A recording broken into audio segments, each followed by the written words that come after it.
नमस्ते बाल मित्रों। होम लर्निंग कार्यक्रम में आज के दिन आप सभी का स्वागत है। बच्चों, पिछले भाग में हमने बहुत ही सुंदर प्रार्थना काव्य का श्रवण किया, उसकी समझ प्राप्त की और अभ्यास के 2 प्रश्नों के बारे में समझ प्राप्त की। आज हम इतनी शक्ति हमें देना दाता प्रार्थना काव्य के अभ्यास के तीसरे प्रश्न की ओर आगे बढ़ेंगे। तो आइए बच्चों, हम समझेंगे और साथ साथ में आप सभी को अपनी पुस्तक को भी साथ में रखना है और जहाँ जहाँ आपको ज़रूरत लगे तो अपनी कॉपी में नोट करना है। हम अभ्यास के प्रश्न क्रम 3 की ओर चलते हैं। देखिए, तो बच्चों आपको स्क्रीन पर दिखाई दे रहा होगा प्रश्न क्रम 3, निम्नलिखित विषय के बारे में अपने विचार व्यक्त करते हुए चर्चा कीजिए। देखिए बच्चों, यहाँ पर एक विषय आप पढ़ पा रहे होंगे, बारिश होनी चाहिए या नहीं। अब आपको सोचना है कि बारिश है वह होनी चाहिए या नहीं होनी चाहिए, और अगर बारिश होती है तो उससे क्या क्या अच्छी बातें होती हैं और क्या क्या बुरी बातें होती हैं। सोचिए। जी हाँ, तो बच्चों आपने अपने मन में कुछ सोचा होगा। देखिए, यहाँ पर कुछ मुद्दे पुस्तक में दिए गए हैं जिसमें बारिश होनी चाहिए या नहीं होनी चाहिए। यहाँ पर एक मुद्दा दिया गया है, बारिश होने से धरती हरी भरी बनती है और खेत में अच्छी फसल होती है। तो बच्चों, बारिश होने से और क्या क्या होता है इसके बारे में आपको अपनी कॉपी में लिखना है। उसी प्रकार से एक दूसरा वाक्य दिया गया है, बारिश होने से कीचड़ होता है, गंदगी फैलती है। तो देखिए, यहाँ पर कुछ बारिश के नुकसान भी बताए गए हैं कि बारिश जब ज़्यादा गिरती है तो कीचड़ हो जाता है। कभी कभी कीचड़ में लोग फिसल के गिर भी जाते हैं और कभी कभी गंदगी भी फैलती हमें दिखाई देती है। तो इस प्रकार से बच्चों, बरसात जो है उसके लाभ क्या हैं, हानि क्या है, इसके बारे में आपको विस्तार से अपनी कॉपी में लिखना है और आपके अभिभावकों, आपके मित्र, आपके भाई बहन से भी इस बारे में चर्चा करनी है कि बारिश होनी चाहिए या नहीं होनी चाहिए, और अगर होनी चाहिए तो क्यों होनी चाहिए, और अगर नहीं होनी चाहिए तो क्यों नहीं होनी चाहिए, और अगर बरसात नहीं होगी तो क्या होगा, और बरसात अधिक होगी तो क्या होगा। इसके बारे में भी आपको अपने मित्रों से, अपने अभिभावकों से, अपने भाई बहन से चर्चा करनी है। ठीक है बच्चों, तो इस प्रकार से प्रश्न 3 के बारे में हमने जानकारी प्राप्त की। अब आगे प्रश्न 4 हम देखेंगे। देखिए, उदाहरण के अनुसार विशेषणों का उपयोग करके वाक्य बनाइए। तो बच्चों, यहाँ पर विशेषण का उपयोग करके हमें अलग अलग वाक्य बनाने हैं। यहाँ पर विशेषण दिए गए हैं, उसके अनुसंधान में आपको अलग अलग वाक्य बनाकर अपनी कॉपी में लिखना है। उदाहरण देखिए, कुछ कपड़े गंदे हैं। यहाँ पर कुछ जो है वह एक विशेषण है और उस विशेषण का उपयोग करके एक वाक्य दिया गया है। उसी प्रकार से पहला जो विशेषण है वह है सुंदर। सुंदर विशेषण का उपयोग करके हम यहाँ पर एक वाक्य बनाएंगे। देखिए, वह वाक्य पुस्तक सुंदर है। तो यहाँ पर पुस्तक की विशेषता यह है कि वह सुंदर है। दूसरा विशेषण देखिए, चार। अब चार विशेषण का उपयोग करके आप सोचिए कौन सा वाक्य बनेगा। जी हाँ, देखिए, गाय के चार पैर होते हैं। आप सभी ने देखा होगा गाय के चार पैर होते हैं। तो यहाँ पर चार विशेषण का उपयोग करके हमने एक वाक्य देखा। उसका विशेषण यहाँ पर दिया गया है। उसका विशेषण का उपयोग करके एक वाक्य हम देखते हैं। उसका घर बहुत दूर है। यहाँ पर उसका किसी भी व्यक्ति विशेष का उल्लेख करके बताया गया है कि उसका घर बहुत दूर है। तो इस प्रकार से उसका विशेषण का उपयोग वाक्य में हम कर सकते हैं। बच्चों, इन विशेषणों का उपयोग करके आप और अधिक भी वाक्य बना सकते हैं। इसी प्रकार से आगे देखेंगे अगला विशेषण, थोड़ा। जी हाँ, इस विशेषण का भी उपयोग आप अपने दैनिक जीवन में करते होंगे। थोड़ा, ज़्यादा, कम। तो सोचिए, थोड़ा विशेषण का उपयोग करके आप कौन सा वाक्य बनाएंगे? हाँ जी, ज़रूर। आपने अपने मन में सोच लिया होगा कि थोड़ा विशेषण का उपयोग करके मैं ये वाक्य बना सकता हूँ। देखिए, मुझे थोड़ा पानी देना। तो यहाँ पर थोड़ा विशेषण का उपयोग करके एक वाक्य है, मुझे थोड़ा पानी देना। अगला विशेषण, लाल। जी हाँ, यह एक रंग का नाम है, लाल। आप सभी जानते हैं कि रंग अनेकों प्रकार के हैं, और पर यहाँ पर मात्र लाल रंग की बात की गई है, इसीलिए यह विशेषण विशेष है। अब लाल विशेषण का उपयोग करके एक सुंदर सा वाक्य बनाइए बाल मित्रों। जी हाँ, देखिए, यहाँ पर हमने एक वाक्य बनाया है, आलोक को लाल रंग पसंद है। यहाँ पर आलोक की पसंद जो है वह लाल रंग की है। तो लाल रंग विशेषण जो है उसका उपयोग यहाँ पर किया गया है। इसी प्रकार से अगला विशेषण देखेंगे, तीसरा। यह विशेषण भी आप दैनिक जीवन में उपयोग करते होंगे, क्रम की बात की गई है। तीसरा विशेषण का उपयोग करके एक वाक्य हम देखेंगे, हितेश को वार्षिक परीक्षा में तीसरा क्रम मिला है। तीसरा जो है वह विशेषण है, हितेश को वार्षिक परीक्षा में तीसरा क्रम मिला है।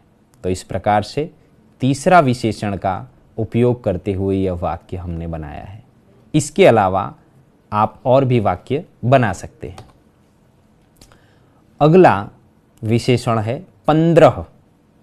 जी हाँ, जब आप गिनती बोलते होंगे तब इस संख्या को बोलते होंगे। 15 जो शब्द है उसका विशेषण के रूप में उपयोग करके एक सुंदर सा वाक्य बनाना है। सोचिए। जी हाँ, देखिए, एक वाक्य यहाँ पर हमने बनाया है, 15 अगस्त हमारा राष्ट्रीय त्योहार है। जी हाँ बच्चों, हम सभी राष्ट्रीय त्यौहार मनाते हैं। तो 15 अगस्त हमारा राष्ट्रीय त्यौहार है। तो यहाँ पर 15 जो है विशेषण है, उसके अनुसंधान में ये वाक्य हमने यहाँ पर बनाया है। तो बच्चों, इस प्रकार से अलग अलग विशेषणों का उपयोग हम वाक्य में किस तरह से कर सकते हैं उसके बारे में हमने जानकारी प्राप्त की है। इसी प्रकार से और विशेषण वो आपको अपनी पुस्तक में से खोजना है और उन विशेषणों का उपयोग करके आपको अपनी कॉपी में वाक्य बनाकर लिखना है। ठीक है बच्चों? देखिए, अब अगले प्रश्न की ओर हम आगे चलते हैं। देखिए बच्चों, आप स्क्रीन पर देख पा रहे होंगे प्रश्न 5, संयुक्ताक्षर से शब्द बनाकर वाक्य में प्रयोग कीजिए। आपकी पुस्तक की छवि आप स्क्रीन पर देख पा रहे होंगे। संयुक्ताक्षर से शब्द बनाकर वाक्य में प्रयोग करना है। उसका उदाहरण यहाँ पर दिया गया है। क प्लस क बराबर क। उससे एक शब्द बना है धक्का। उसने मुझे धक्का मारा। तो बच्चों यहाँ पर संयुक्ताक्षर क का उपयोग करके धक्का शब्द बना और धक्का शब्द का उपयोग करके एक वाक्य बनाया गया है, उसने मुझे धक्का मारा। अब आप सभी को स्वमूल्यांकन के लिए आगे दिए गए 8 संयुक्ताक्षर का उपयोग करके एक शब्द बनाना है और शब्द के अनुसंधान में एक वाक्य बनाना है। और ये आप सभी को खुद ही यह करना है, आपको किसी की मदद नहीं लेनी है। अपनी बुद्धि से, अपनी जानकारी के अनुसंधान में आपको अपने मन से आपको उचित लगे उस प्रकार का आप शब्द बनाइए और उस शब्द के अनुसंधान में एक वाक्य बनाना है। तो बच्चों आगे अगले प्रश्न की ओर अब हम आगे बढ़ते हैं।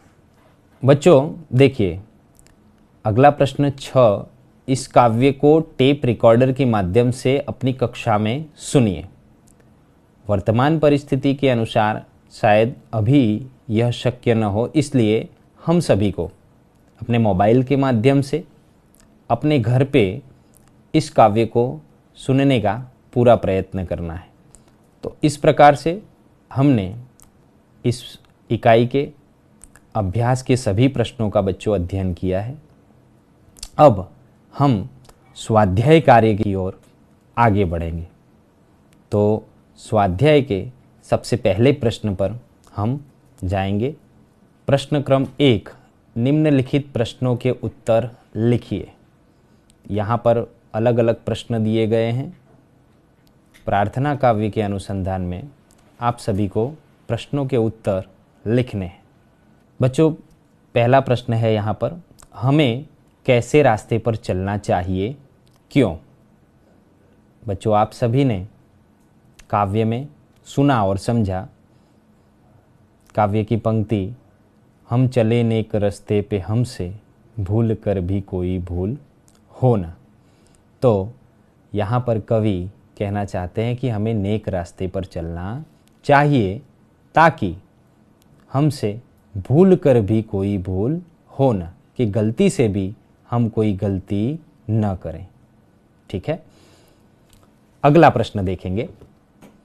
आने वाला कल कैसा होगा? सोचिए, काव्य पंक्ति है, कल जो गुजरा है फिर से न गुजरे, आने वाला वो कल ऐसा होना। अर्थात कल जो गुजरा है, आने वाला कल उसके जैसा ना हो। अर्थात कल जो हमने तकलीफ़ सहन की है वो आने वाले कल में हमें देखने न मिले, उसकी बजाय आने वाला कल अत्यंत सुंदर हो, अच्छा हो, खुशी देने वाला हो। इस प्रकार से आने वाला कल हो, ऐसी हम ईश्वर से प्रार्थना करते हैं। तीसरा प्रश्न देखेंगे, हम ईश्वर से कैसी ज़िंदगी की कामना करते हैं? हर बुराई से बचते रहें हम, जितनी भी दे भली ज़िंदगी दे। अर्थात हर बुराई से हम दूर रहें और हमारी जितनी भी ज़िंदगी हो वह भली हो, अच्छी हो। कवि श्री हमें ये कहना चाहते हैं। अगले प्रश्न की ओर हम देखेंगे। हमारे मन में कैसी भावना नहीं होनी चाहिए? इसका उत्तर हम देखेंगे। बैर होना किसी का किसी से, भावना मन में बदले की होना। अर्थात हमारा किसी से बैर ना हो, मन में किसी प्रकार की बैर भावना ना हो, किसी के प्रति हमारे गलत विचार ना हो। अर्थात हमारे जीवन में दूसरों के प्रति अच्छी भावना होनी चाहिए। अगले प्रश्न की ओर हम जाएंगे।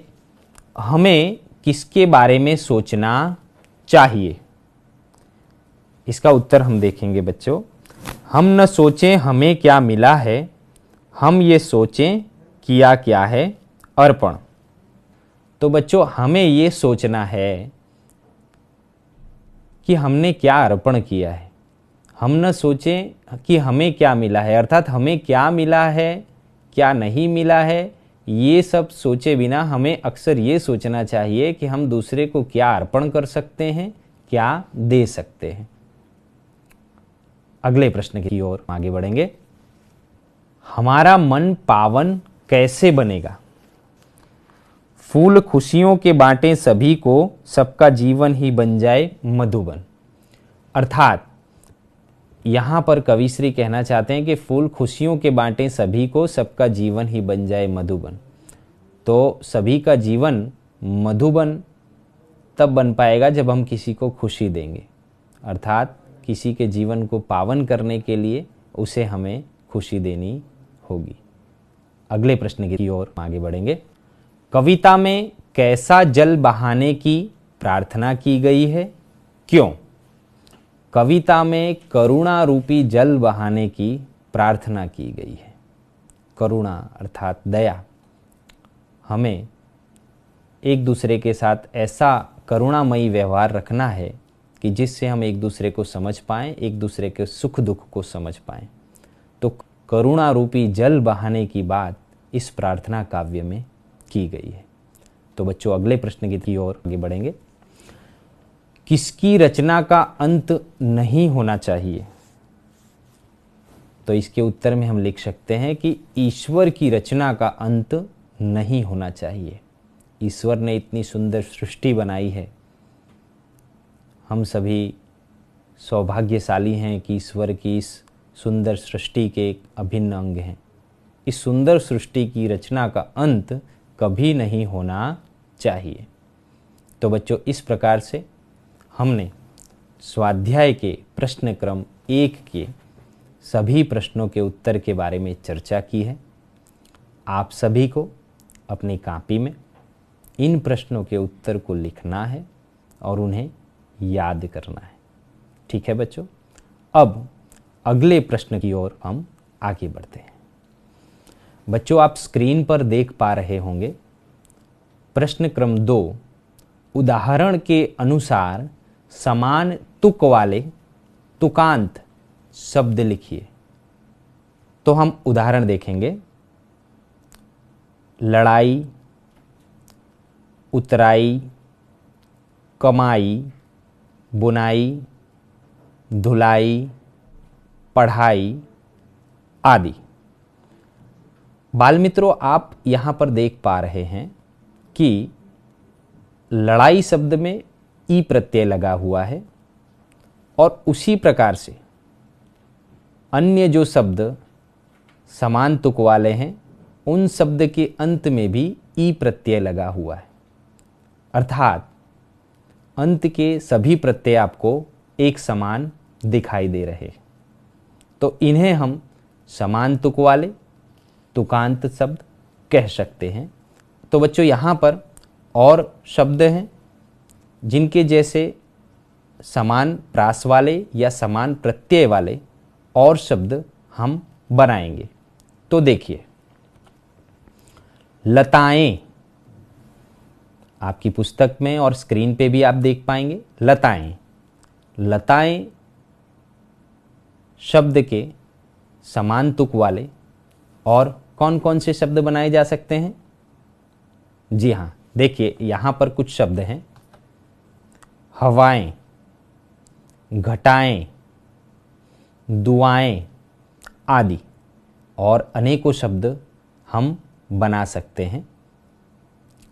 आप लोगों को इन शब्दों को अपनी कॉपी में लिखना है और इसके अलावा और शब्द को भी आप अपनी कॉपी में लिख सकते हैं। अगला शब्द देखेंगे, सुंदरता। जी हाँ, सुंदरता शब्द का समान तुक वाले और कौन कौन से शब्द बनाए जा सकते हैं? कायरता, मानवता, लोलुपता आदि। इस प्रकार से ता प्रत्यय आपको हर शब्द के अंत में दिखाई दे रहा है। तो ये समान तुक वाले शब्द हैं। इस प्रकार से और तुकांत शब्दों का भी उपयोग आप कर सकते हैं। तीसरा शब्द है ग्वालिन। जी हाँ, ग्वालिन। ग्वालिन शब्द के समान तुक वाले शब्द कौन कौन से होंगे, हम यहाँ पर देखते हैं। मालिन, तेलिन, दर्जिन आदि। तो इस प्रकार से ग्वालिन जो शब्द है उसके समान तुक वाले 3 शब्द हमने देखे, उसके अलावा और भी शब्द आप लिख सकते हैं। आगे देखते हैं लिखावट। लिखावट शब्द के समान तुक वाले शब्द सोचिए। जी हाँ, आपने अब जरूर इसके उत्तर ढूंढ लिए होंगे। देखते हैं। देखिए, लिखावट शब्द के समान तुक वाले कुछ शब्द, जिसमें सिलावट, बनावट, सजावट आदि। शायद आप सभी ने इनमें से कोई शब्द जरूर मन में सोचे होंगे। जी हाँ, अगला शब्द हम देखेंगे सुनकर। सोचिए, सुनकर शब्द के समान तुक वाले कौन कौन से शब्द हम बना सकते हैं। जी हाँ, जरूर। इस बार तो आपने बिल्कुल सही उत्तर खोज लिए होंगे। जी हाँ, लिखकर, चढ़कर, सहकर आदि। यहाँ पर कर प्रत्यय अंत में आपको सभी शब्दों के अंत में दिखाई दे रहा होगा। तो ये सभी समान तुक वाले तुकांत शब्द हैं। इसके बाद अगला शब्द देखिए, चिड़िया। जी हाँ, सोचिए, इनके समान तुक वाले और कौन कौन से शब्द बनेंगे। चूड़ियाँ, गुड़ियाँ, पुड़ियाँ आदि।